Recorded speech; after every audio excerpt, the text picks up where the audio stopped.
All right, I believe we are live. So welcome everybody. Thank you for joining us for another professional development debrief here in Round Rock ISD. We love to sit down with our teachers and principals and folks from other departments after they go to some type of learning experience, when they travel away from Round Rock or within Round Rock, and learn some great things and meet some great people. And we like to, when they come back, we like to hear a little bit about it so we can spread that knowledge around our great district as well. And I'm happy to be joined here today by Ms. Katie Holding. She's the principal at Live Oak Elementary. And she just finished up an experience where she got to go to Harvard for the Principal Center, as well as some work she's been doing to help make that happen with Raise Up Texas. So we're going to turn it over to her to kind of give a little bit of a background of what she has experienced this summer and some of the things that she's going to be implementing at Live Oak this year. So Katie, thanks again for taking the time. I know it's a busy time of year for principals, lots of hiring and getting campuses ready and everything like that. So thank you for that time, and tell us just a little bit about yourself and what you learned this year and during the summer. Sure. Thanks, Ryan. So I am, as Ryan said, the principal of Live Oak Elementary, and I just finished my third year, so I'll be starting my fourth year as the principal here. I'm very blessed to be at this phenomenal campus with an amazing staff. We're learners, and so I want to model that by continuing my professional development when and if I can, and sharing that with staff so that they can see that model and extend it to themselves, and so students can see it as well. So Harvard, the week-long program was amazing and overwhelming. There's so much going in my head right now and percolating in there that really I've kind of taken some time to just step back from it and not think about it, because I really want to see what rises to the top of my thinking, because probably those are the areas I want to focus on first. So I pulled out my binder and thought about some of the things that they did.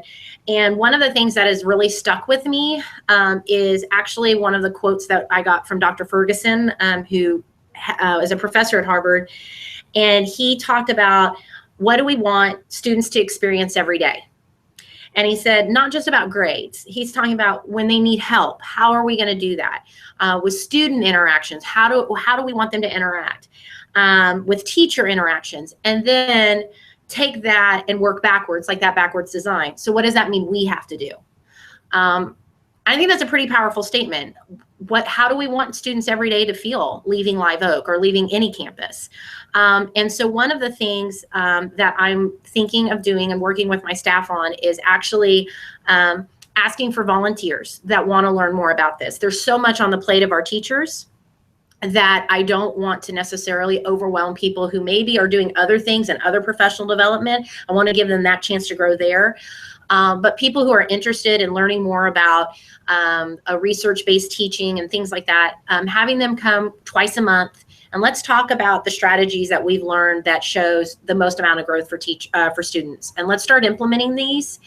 And then at faculty meetings with the whole group, talking about successes and what are we seeing and what are we trying. My hope is then what we get is that organic growth of knowledge and more people wanting to come to these after school sessions that are maybe 30 minutes long, maybe an hour long, to see, okay, oh, well, that worked for that teacher, and I have that student, or I had that student. I want to go and learn more about that. And so maybe not even going to the sessions, but going to each other and learning from each other. So that's, I think, probably my biggest takeaway and what I really want to implement with the staff. One of the things I appreciated at Harvard is they said, think of something small, now go smaller because that's too much. Mm-hmm. And I think sometimes as principals, we come back and we have this great idea and we're like, we want to do all of it. And teachers get sometimes what students do, like, oh, that's a lot. And so really my goal is to make this voluntary and let people grow at the rate they want to with my knowledge while maybe they're doing other things as well.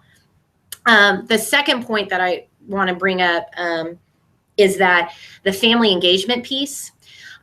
We read a lot of research about the best type of parenting styles for students, and no matter ethnicity or socioeconomics or race, everything found that the authoritative style was not the best. Authoritative is the best, authoritarian's not.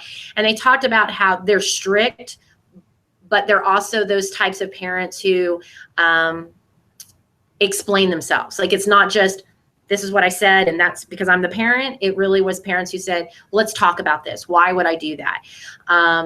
And they gave ideas about family engagement and really working with parents and teaching them techniques that they can do, not just in parenting, but academically.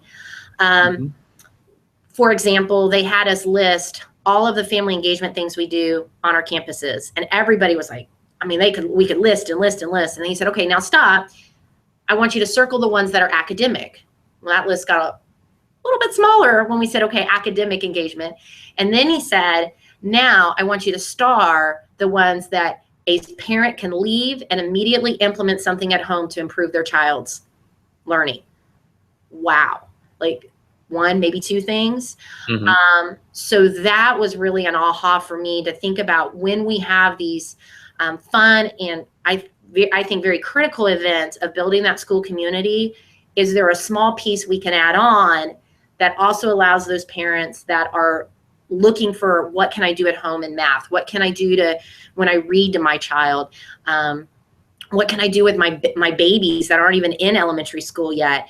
That's where I really think that we could grow as a campus. And one of the most interesting things I learned about was they said 1-year-olds, no matter socioeconomics, race, or ethnicity, again, there is no difference in their abilities overall.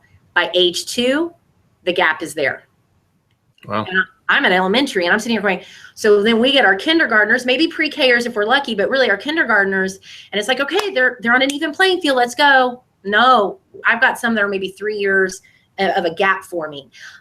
So that was a huge aha for me about what can we do on this campus and what can we do within our community so that when our babies are coming to us, when our students are coming to us at 5, they've gotten some of those tools and skills so that there's not that as big of a gap. So yeah, it sounds like that'd be a great opportunity too for you guys to partner with the parenting program team. Yes, the Parent University team through state and federal. I know they do a lot of I think they bring a lot of value to the parents that come to their trainings, more than like what you mentioned, you know, coming to Carnival or coming to a performance of some kind. You know, the parents leave like they feel like they've learned something too, you know, which is what we really want. Yes, I agree. Yeah. So one great thing too, we always like to talk about, you know, when you do venture off into these other conferences, or some of the connections that you get to make, you know, with educators and leaders from around the country. So tell us a little bit about, you know, because Harvard obviously has a great reputation. You know, what was the caliber of a fellow attendee, or do you feel like you got a lot out of the group that you were there with? So I was fortunate enough to be selected through Raise Your Hand Texas, that sponsored 95 principals around the state of Texas. Not all 95 of us went to this cohort. There were I believe 10 of us, and quite a few elementary. So that was nice for me as an elementary campus to have that. But there's 6 different courses that Harvard offered. And so the 95 of us were split in between there. So my biggest connections were definitely with the people that came to the Closing the Achievement Gap conference at Harvard. I met a great principal down in Hayes, Ms. Collier, that we've already talked about. Okay, I'm going to visit your campus. You're going to visit my campus because we're close to each other. I mean, we're both Title I campuses. So that was a really nice thing. And some ideas that I do here and that she does at her campus that we're already exchanging. We had people from not only just all over the country, but around the world. We had educators from Colombia, the country of Colombia there. And most of the people came from Texas, Florida, and Louisiana, which I thought was interesting, all in the South. But they had all 50 states represented, plus Washington, D.C. within the Harvard program. I saw and met a lot of people from Orlando, Florida. They had a big group, and which was great. Just not only talking about education, but just their community as a whole, and dealing with the tragedies that have taken place recently and how their schools were dealing with that. No community wants that. And so they were very open about that and sharing their experiences and how that impacted education, because obviously it goes beyond just that incident. So that was a really interesting thing. And I also met some people from San Antonio that their district sponsored them, and their district sends people every year. So they weren't with Raise Your Hand Texas, but they were still part of Texas, so they understood what we would talk about when we said that. And so that was a really interesting thing as well. So Raise Your Hand Texas, tell us, because that's a program that you applied for, and they basically sponsored your attendance. Tell us just a little bit more about how that works, if anybody else wants to, take advantage of that opportunity. Well, and first I would highly recommend this program, this for anyone. At first I thought, oh, this will invigorate me. I'm a learner. I'm gonna learn new things. But it wasn't just that. It really made me step back and question things, which I appreciate. So it's not just about learning new things, but it's questioning kind of where I am and who I am and doing that. So Raise Your Hand Texas is actually completely privately funded by Charles Butt, the owner of H-E-B Grocery Stores. And I have to thank one of my parents, Mr. Jeff Black. He's a site-based parent, and he's also a principal in Pflugerville, and he had attended this. And he had recommended that I apply. Jeff Black, the former assistant principal at Deer Park Middle School?